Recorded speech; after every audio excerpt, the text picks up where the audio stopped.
ಎಲ್ರಿಗೂ ನಮಸ್ಕಾರ. Welcome back to my channel. ಇವತ್ತಿನ ವಿಡಿಯೋದಲ್ಲಿ ಸಖತ್ ಟೇಸ್ಟಿಯಾಗಿರೋ ಚಿಕನ್ ಕೈಮಾ ಸಾಂಬಾರನ್ನ ಯಾವ ರೀತಿ ಮಾಡೋದು ಅಂತ ತೋರಿಸ್ಕೊಡ್ತಾ ಇದ್ದೀನಿ. ಮುದ್ದೆ ಜೊತೆ, ಇಡ್ಲಿ, ದೋಸೆ ಜೊತೆ ಒಳ್ಳೆ ಕಾಂಬಿನೇಷನು. ವಿಡಿಯೋನ ಎಲ್ಲೂ ಕೂಡ ಸ್ಕಿಪ್ ಮಾಡದೆ ಪೂರ್ತಿಯಾಗಿ ನೋಡಿ. ಬನ್ನಿ ಈಗ ಯಾವ ರೀತಿ ಮಾಡೋದು ಅಂತ ನೋಡ್ಕೊಂಡು ಬರೋಣ. ಫಸ್ಟಿಗೆ ಮಸಾಲೆ ರುಬ್ಕೊಳ್ಳೋದಕ್ಕೆ ಇಲ್ಲಿ ನಾನು 1 ಹಿಡಿಯಷ್ಟು ಬೆಳ್ಳುಳ್ಳಿ ಬೇಳೆನ ತೊಗೊಂಡಿದ್ದೀನಿ. ಹಾಗೆಯೇ 1/4 ಇಂಚಷ್ಟು ಶುಂಠಿನ ತೊಗೊಂಡಿದ್ದೀನಿ. 1 ಟೇಬಲ್ ಸ್ಪೂನಷ್ಟು ಕಾಳು ಮೆಣಸನ್ನು ತೊಗೊಂಡಿದ್ದೀನಿ. ಹಾಗೆಯೇ 1/4 ಟೇಬಲ್ ಸ್ಪೂನಷ್ಟು ಚಕ್ಕೆ ಲವಂಗ ಪುಡಿನ ತೊಗೊಂಡಿದ್ದೀನಿ.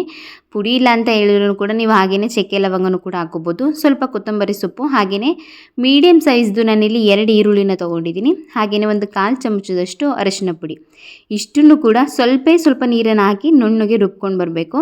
ಈಗ ನೋಡ್ತಾ ಇರ್ಬೋದು, ಇಷ್ಟು ನುಣ್ಣಗೆ ರುಬ್ಕೊಂಡಿದ್ದಾದಮೇಲೆ ಸ್ವಲ್ಪ ಮಸಾಲೆನ ಕೈಮಾಗೆ ಅಂತ ಎತ್ತಿಟ್ಕೊಳ್ತಾ ಇದ್ದೀನಿ. 4ರಿಂದ 5 ಟೇಬಲ್ ಸ್ಪೂನಷ್ಟು ಎತ್ತಿಟ್ಕೊಂಡ್ರೆ ಸಾಕಾಗುತ್ತೆ.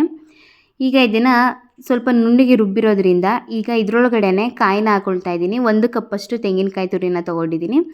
ಈಗ ಇದಕ್ಕೆ 2 ಟೇಬಲ್ ಸ್ಪೂನಷ್ಟು ಸಾಂಬಾರು ಪೌಡರ್ನ ಹಾಕ್ಕೊಳ್ತಾ ಇದ್ದೀನಿ. ನಿಮಗೆ ಸಾಂಬಾರು ಎಷ್ಟು ಜನಕ್ಕೆ ಬೇಕಾಗುತ್ತೆ ಅನ್ನೋದನ್ನು ನೋಡಿಕೊಂಡು ಕಾಯಿ ಮತ್ತು ಸಾಂಬಾರು ಪೌಡರ್ನ ಹಾಕೋಬೋದು.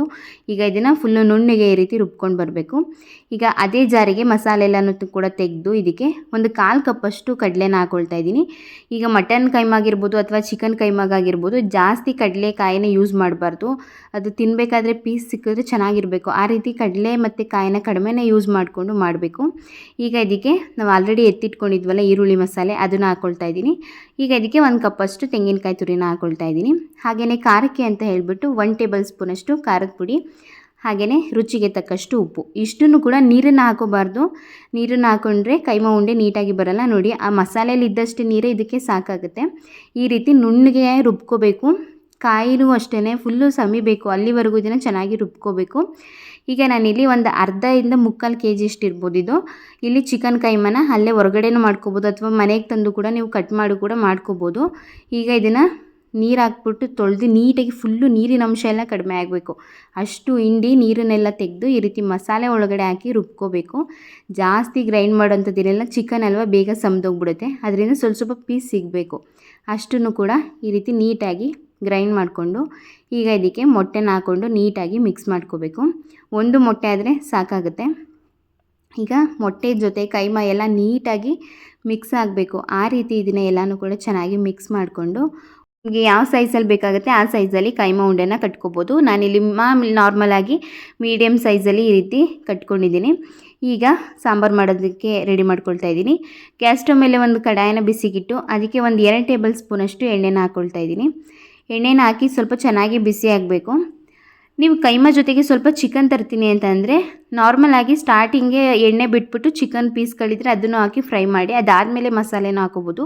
ಇಲ್ಲಿ ನಾವು ಫುಲ್ಲು ಕೈಮಾನೇ ತಂದಿರೋದ್ರಿಂದ ಮಸಾಲೆನ ಫಸ್ಟ್ ಎಣ್ಣೆಗೆ ಹಾಕಿ ಅದಾದಮೇಲೆ ಇದನ್ನು ಸ್ವಲ್ಪ ಹಸಿ ವಾಸನೆ ಹೋಗೋವರೆಗೂ ಚೆನ್ನಾಗಿ ಇದನ್ನು ಮಿಕ್ಸ್ ಮಾಡಿಕೊಂಡು ಬೇಯಿಸ್ಕೋಬೇಕು.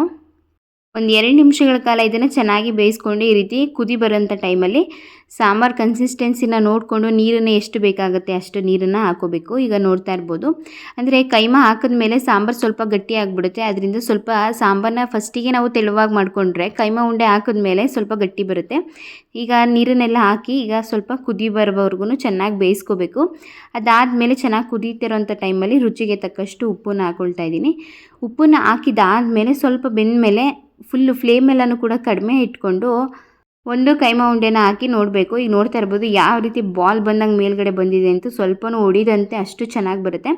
ಅದಾದಮೇಲೆ ಮತ್ತೆ ಫ್ಲೇಮ್ನ ಕಡಿಮೆ ಕೊಟ್ಕೊಂಡು ಮಿಕ್ಕಿ ಇರೋಂತಹ ಕೈಮಾ ಉಂಡೆ ಎಲ್ಲನೂ ಕೂಡ ಒಳಗಡೆ ಹಾಕ್ಕೊಂಡು ಇದನ್ನು ಚೆನ್ನಾಗಿ 5 ನಿಮಿಷ ಮುಚ್ಚಳ ಮುಚ್ಚಿ ಇದನ್ನು ಬೇಯಿಸ್ಕೊಂಡ್ರೆ ಸಖತ್ತು ಟೇಸ್ಟಿಯಾಗಿ ತುಂಬಾ ಚೆನ್ನಾಗಿ ಬರುತ್ತೆ. ಈಗ ನೋಡ್ತಾ ಇರ್ಬೋದು, ಒಂದು ಕೂಡ ಸ್ವಲ್ಪ ಬಿರುಕ್ಬಿಟ್ಟಿರೋದಾಗಲಿ ಅಥವಾ ಒಡೆದೋಗಿರೋದಾಗಲಿ ಒಂದು ಸ್ವಲ್ಪನೂ ಇಲ್ಲ, ಅಷ್ಟು ಚೆನ್ನಾಗಿದೆ. ಮಟನ್ ಕೈಮಾಗಿಂತನೂ ಸ್ವಲ್ಪ ಸಾಫ್ಟಾಗಿ ಗಟ್ಟಿಯಾಗಿ ಬರುತ್ತೆ, ಸ್ವಲ್ಪನೂ ಕೂಡ ಅಲ್ಲಾಡ. ಈಗ ನೋಡ್ತಾ ಇರ್ಬೋದು ಎಷ್ಟು ಸಾಫ್ಟಾಗಿ ಬೆಂದಿದೆ ಅಂತ, ಸ್ವಲ್ಪನೂ ಕೂಡ ಒಡೆದಿಲ್ಲ. ಈಗ ಈ ರೀತಿ ಚೆನ್ನಾಗಿ ಬೇಯಿಸ್ಕೊಂಡು ಆದಮೇಲೆ ಲಾಸ್ಟಿಗೆ ಸ್ವಲ್ಪ ಕಟ್ ಮಾಡಿರೋ ಕೊತ್ತಂಬರಿ ಸೊಪ್ಪನ್ನು ಹಾಕ್ಕೊಂಡ್ರೆ ಸಖತ್ ಟೇಸ್ಟಿಯಾಗಿ ಕ್ವಿಕ್ಕಾಗಿ ಮಾಡ್ಕೋಬೋದು. ಮಟನ್ ಕೈಮಾಗಿಂತನೂ ಕೂಡ ಚಿಕನ್ ಕೈಮಾ ತುಂಬಾ ಟೇಸ್ಟ್ ಕೊಡುತ್ತೆ. ನೀವು ಒಂದ್ಸಲ ಮನೇಲಿ ಟ್ರೈ ಮಾಡಿ. ಬಿಸಿ ಬಿಸಿ ಮುದ್ದೆ ಜೊತೆ, ಅನ್ನದ ಜೊತೆ ಅಥವಾ ಬೆಳಗಿನ ತಿಂಡಿಗೆ ಇಡ್ಲಿ ದೋಸೆ ಜೊತೆ ಸಖತ್ತಾಗಿರುತ್ತೆ. ನಿಮಗೇನಾದರೂ ಈ ವಿಡಿಯೋ ಇಷ್ಟ ಆಗಿದ್ದರೆ ಪ್ಲೀಸ್ ಈ ವಿಡಿಯೋನ ಲೈಕ್ ಮಾಡಿ, ನಿಮ್ಮ ಫ್ರೆಂಡ್ಸು ಮತ್ತು ಫ್ಯಾಮಿಲಿಗೆಲ್ಲ ಈ ವಿಡಿಯೋನ ಶೇರ್ ಮಾಡಿ. ಹಾಗೆ ಮನೇಲಿ ಕೂಡ ಈ ರೆಸಿಪಿನ ಟ್ರೈ ಮಾಡಿ ಹೇಗೆ ಬಂತು ಅಂತ ಕಮೆಂಟಲ್ಲಿ ತಿಳಿಸಿ. ನಮ್ಮ ಚಾನಲ್ನ ಸಬ್ಸ್ಕ್ರೈಬ್ ಮಾಡ್ಕೊಳ್ಳಿ. Thank you.